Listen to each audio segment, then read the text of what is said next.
Bom dia, boa tarde e boa noite. Eu sou a Natália Almeida. E eu sou o Guilherme Franco. E esse é o Coisa Pública, o podcast do CLP que discute com profundidade os principais assuntos da política e da gestão pública. Neste episódio, vamos terminar a nossa temporada eleitoral falando sobre a importância da pauta ambiental nas eleições deste ano. Nos últimos meses, a preocupação com a proteção ambiental foi aumentando. Uma pesquisa realizada pelo Poder Data mostra que mais de 70% dos eleitores deste ano acreditam que o desenvolvimento econômico está atrelado à preservação ambiental. No âmbito federal, o novo governo eleito vai precisar reconstruir os órgãos ambientais, retomar o controle da região amazônica e de pactos climáticos e melhorar a reputação internacional do país em termos de meio ambiente. E para discutirmos todos esses desafios, vamos conversar com Paulo Afonso Schmidt, assessor técnico da Superintendência de Ciência e Tecnologia do Estado do Paraná. Ele também faz parte da rede MLG Ambiental do CLP.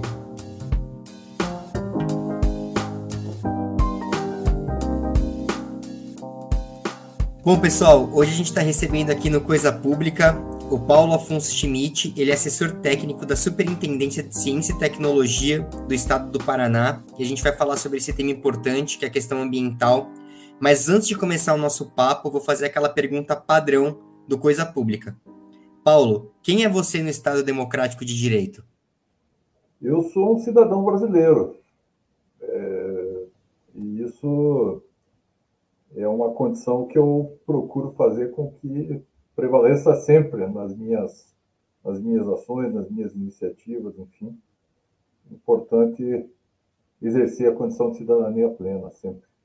Perfeito, Paulo. E para começar, eu acho que quando a gente fala de meio ambiente, um assunto que pautou muito o debate eleitoral também, a gente acabou de sair de uma eleição, né? Que é a questão da devastação da área ambiental.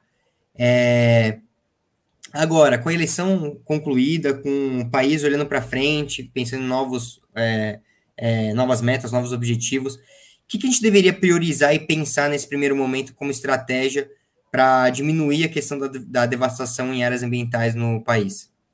Olha, existe uma situação que ela em relação principalmente à Amazônia, que eu vejo à distância, né? Porque também eu acho que quem vive na Amazônia, quem sente a situação de forma direta pode ter e deve ter, com certeza, pensamentos diversos, mas existe uma pressão que é de fundo puramente econômico, né? Ou seja, essa pressão para que a devastação abra espaço para novos cultivos, para pecuária, para outras culturas, enfim, e também todo o lado do uso ilegal, do manejo ilegal dos recursos naturais da Amazônia, que tem uma motivação econômica muito forte, sem dúvida alguma, né? Mas, muito além da questão econômica, a questão ambiental, ela determina várias outras situações, inclusive a condição econômica, porque já está bem provado isso, né, que as questões, o efeito da Amazônia sobre nós, mesmo na região sul, na região sudeste, ele é preponderante para a forma de vida que nós temos organizada aqui, inclusive para outros aspectos, como geração de energia, ao próprio agronegócio, em função do regime de chuvas. Então, a prioridade é absoluta em relação a ter uma ação que permita controlar o desmatamento, e para isso alguma ação talvez coercitiva, com certeza deve existir, mas, acima de tudo, comprometer realmente cada vez mais a sociedade com esse tema, né? Não deixar que esse tema passe à parte das discussões. E o que se espera é que, justamente, numa nova visão de governo, o espaço mais valorizado pela democracia, que é o debate, possa nos levar a essa condição, a esse compromisso maior da sociedade. E, Paulo, quando a gente pensa em emissão de gases de efeito estufa, eu queria te ouvir no sentido de pensar políticas para incentivar esse corte, e se há exemplos bem-sucedidos ao redor do mundo, se você pode trazer para a gente algumas iniciativas como exemplo. Olha, a questão do efeito estufa ela está mais do que debatida, as metas já estão mais do que definidas, né, em relação às emissões, a sua relação com a redução de temperatura. O que ainda, de certa forma, nos dificulta um avanço em relação a isso são as questões de natureza econômica, né?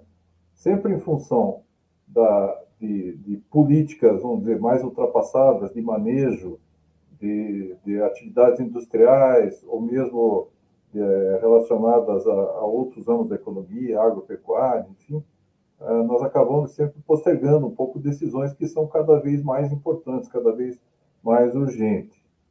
E o Brasil pode, e está demonstrado isso nos vários estudos, o Brasil pode liderar esse cenário da redução das emissões e do combate às mudanças climáticas no mundo, por todas as características que nós temos, seja sob o ponto de vista dos nossos ativos ambientais, seja por outras políticas associadas, por exemplo, na área de energia, né?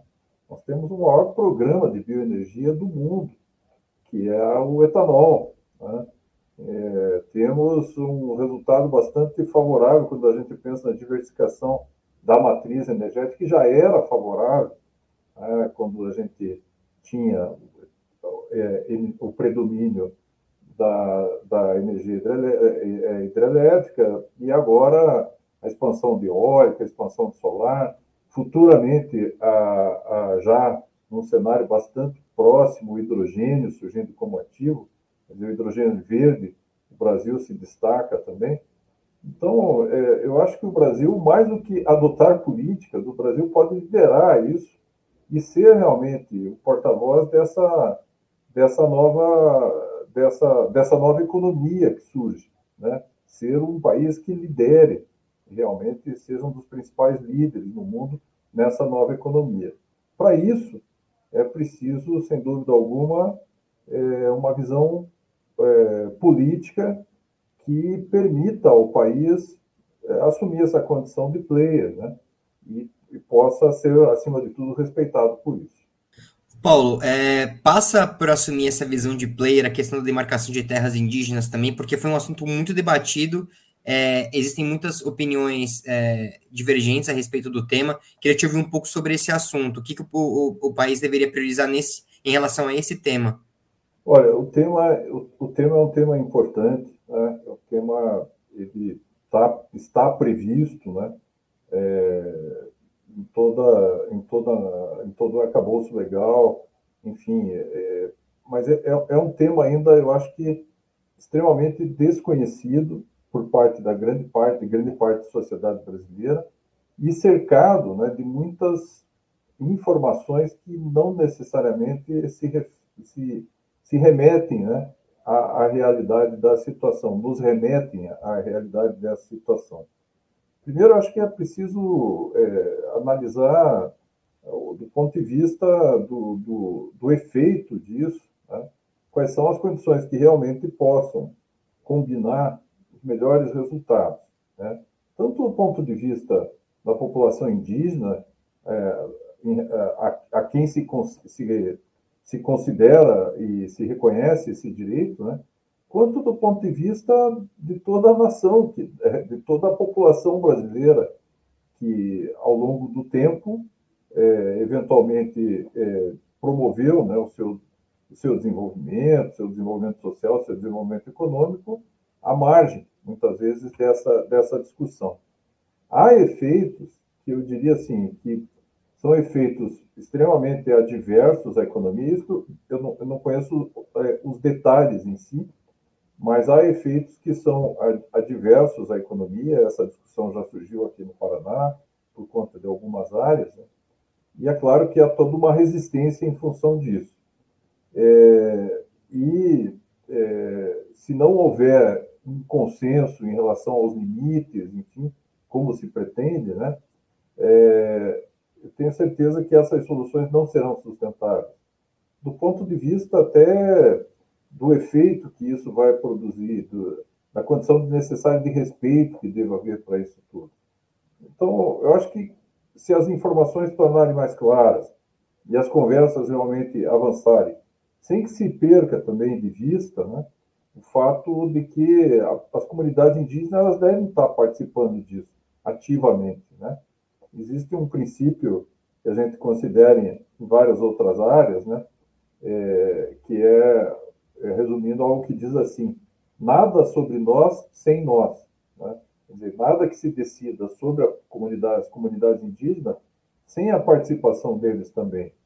Então, sem dúvida alguma, se todos estiverem do mesmo lado, em relação à preservação, em relação ao combate ao desmatamento, se a gente acredita que as comunidades indígenas podem ser realmente maiores defensoras desse ativo, né, eu acho que isso já é uma vantagem grande em relação a essa defesa. Né? Mas também existem situações já estabelecidas, né, da nossa economia que, eventualmente, não estou falando sobre situações ilegais, estou falando sobre situações reconhecidas como situações enquadradas nos aspectos legais agora, né? Nada de garimpo ou exploração da mata de forma ilegal, mas muitas vezes atividades econômicas que já estão sendo desenvolvidas já há algum tempo, décadas, enfim, dentro de uma situação reconhecidamente legal, que eu acho que tem que haver uma composição também nesse sentido. Né? Ou seja, vamos tentar chegar ao melhor resultado possível em relação àquilo que se espera realmente que aconteça. O reconhecimento do direito indígena e a preservação dos nossos ativos ambientais, que eu acho que é o que se espera. Paulo, agora eu queria te ouvir sobre a relação, né, entre a preservação ambiental e o desenvolvimento econômico e como conciliar essas duas partes. Olha, eu acho que não há conflito entre essas partes. O mundo todo está caminhando em direção a uma nova economia, né? E essas situações de transição que acontecem de tempos em tempos, elas são vetores, né, muitas vezes de conflitos, de desentendimento, mas o que precisa realmente haver é que as nossas lideranças, né, reconheçam essa tendência como uma oportunidade para nós. Liderança que eu digo nos mais vários sentidos, né? As lideranças políticas, lideranças empresariais, enfim, o que se espera é que o mundo possa caminhar para uma nova visão de desenvolvimento. Né? Isso é o que vem sendo debatendo nos vários fóruns, enfim. E, de novo, eu digo, o Brasil é um país que pode estar liderando esse processo, pelas condições que tem, pode realmente, aquele tão esperado momento em que o Brasil surja, né, como uma potência econômica, social, pode ser, né, eu vejo que há uma grande possibilidade de que isso aconteça por conta dessa nova visão econômica que a questão ambiental nos coloca, né? Por um lado, como uma restrição, que alguns veem, mas eu procuro ver isso como grandes oportunidades que possam surgir em função da forma como o país possa se valer de novo dos seus recursos naturais para isso, e da forma também como a ciência, a inovação possam nos mostrar caminhos novos nesse sentido.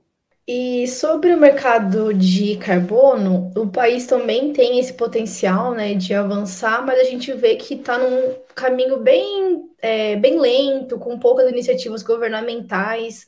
Então, eu queria te ouvir, por que é importante regulamentar o mercado de carbono e o que falta para o país alcançar esse potencial que a gente, né, tem falado? Olha, eu acho que o mercado está começando a mostrar essas oportunidades, né?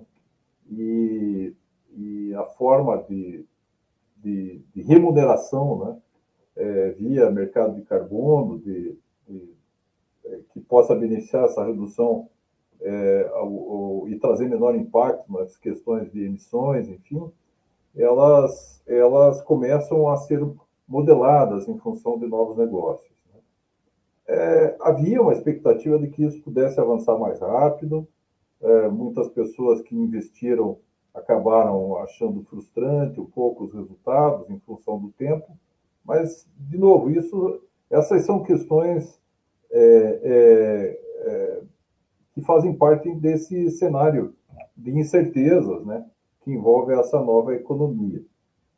Muita gente acredita que fazendo o que vem sendo feito já se preserva, já se garante isso, mas os números estão mostrando, os números e os efeitos, né, climáticos, principalmente, que a gente percebe, e que a ciência nos mostra, estão demonstrando o contrário. É preciso que as políticas avancem nesse sentido.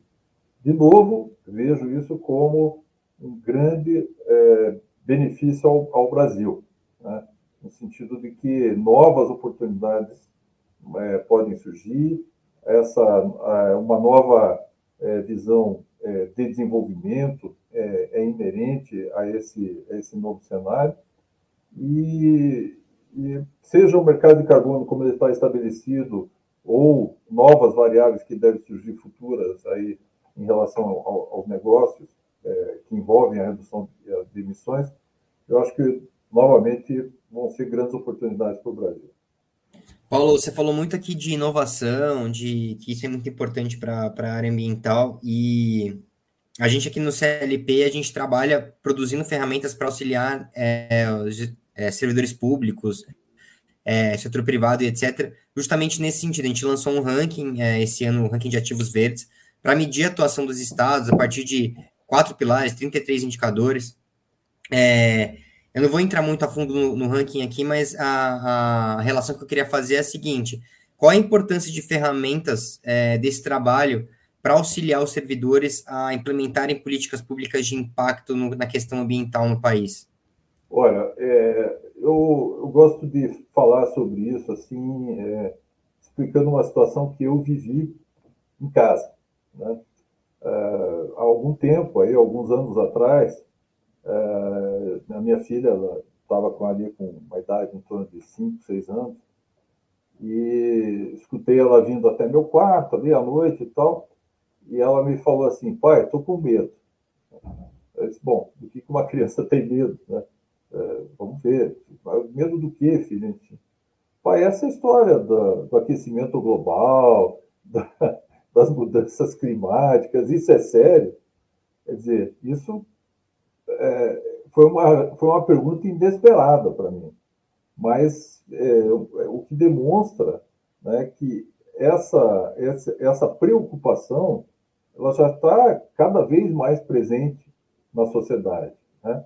Hoje em dia, minha filha está com 23 anos, ela já exerce uma determinada condição na economia, né, à medida em que ela tem suas considerações sobre o que consumir, de que forma, enfim, e ela exerce já seus direitos políticos, ela já vota. Então, essa geração, ela já tem uma outra consciência, né? E até nesse debate recente político, acho que a gente presenciou bem esse conflito, né, de várias formas, mas uma das formas que eu digo foi um conflito de gerações, né, entre aquelas os mais jovens mais preocupados e as pessoas mais da minha geração não tão preocupadas, né, vamos dizer assim, simplificando, né?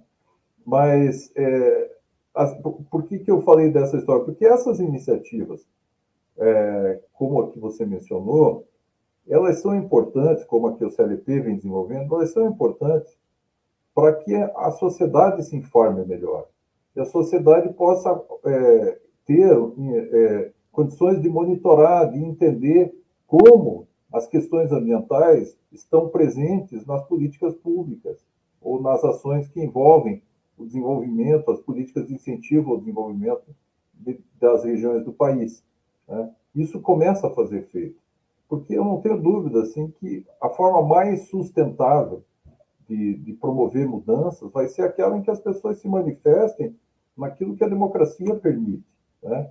Seja no voto, seja no debate, seja na organização, através das ações de governo, das ONGs, enfim, de toda a sociedade, né? E as repercussões disso nos vários campos da nossa vida. Então, eu acho que iniciativas como essa são muito importantes. para que elas permitam uma tomada de decisão cada vez mais clara, com informações, com indicadores, enfim, com fatos relevantes que nos levem a pensar e a entender melhor esse contexto, que é tão complexo. Paulo, agradeço a resposta e também quero abrir para considerações finais, se tiver algum ponto que você gostaria de trazer que a gente não tenha falado, e agradecer mais uma vez sua participação aqui no Coisa Pública. Olha, eu é que agradeço a oportunidade e eu acho assim que não é tudo que envolve hoje uma visão de preservação, de comprometimento com as questões ambientais no Brasil, de desenvolvimento sustentável, por assim dizer, elas não são questões que muitas vezes as pessoas entendem que são de natureza contrária aos interesses do país, nada disso. Elas são as questões favoráveis à nossa vida, à melhoria das condições para gerações futuras, né? E, acima de tudo, é uma visão de oportunidades que nós estamos tendo, o que a gente pode trazer para o nosso desenvolvimento. Nós precisamos cada vez mais ampliar empregos para a juventude, né? Precisamos dar conta de todas as demandas e todas as agendas sociais que o Brasil tem para se desenvolver, para se consolidar como um país cada vez melhor, mais justo. E eu acho que o meio ambiente é a grande oportunidade que a gente tem. Se nós olharmos todos os aspectos e oportunidades realmente que essa nova economia pode nos trazer. Nenhum país no mundo tem os ativos que nós temos. E saber usar de forma inteligente isso, eu acho que é a nossa condição, é o nosso passaporte para um futuro cada vez melhor e para uma condição em que o Brasil realmente possa ter, né, um respeito, ter um espaço maior nas discussões aí em relação ao planeta. Quer dizer, os nossos exemplos podem fazer com que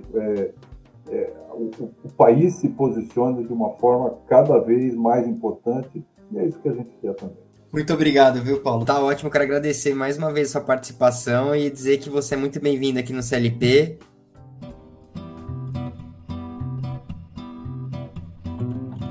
Esse foi o Coisa Pública, o podcast do CLP que discute com profundidade os principais assuntos da política e da gestão pública. Você encontra esse episódio no Spotify, Feed, Cashbox, Google Podcasts, Apple Podcasts, Deezer e YouTube. E pelas redes sociais do CLP, você fica sabendo de tudo que acontece na política brasileira. Siga nossos perfis no Instagram, Twitter, Facebook e no TikTok. E caso você queira fazer sugestões, contribuir para o debate ou só mandar um oi, você pode falar conosco mandando um e-mail para contato@clp.org.br. Na nossa página de doação, você pode apoiar o Coisa Pública com o valor de só um cafezinho por mês. É só acessar clp.org.br/doacão. O link está na descrição do episódio. Pessoal, esse é o mês de doar. Contribui com Coisa Pública. Em um ano de eleição, é primordial debater as pautas mais urgentes para o Brasil. Indique esse podcast para os seus amigos, divulgue nas redes sociais e leve essa discussão para mais longe. Um abraço e até o próximo episódio. Um abraço e até!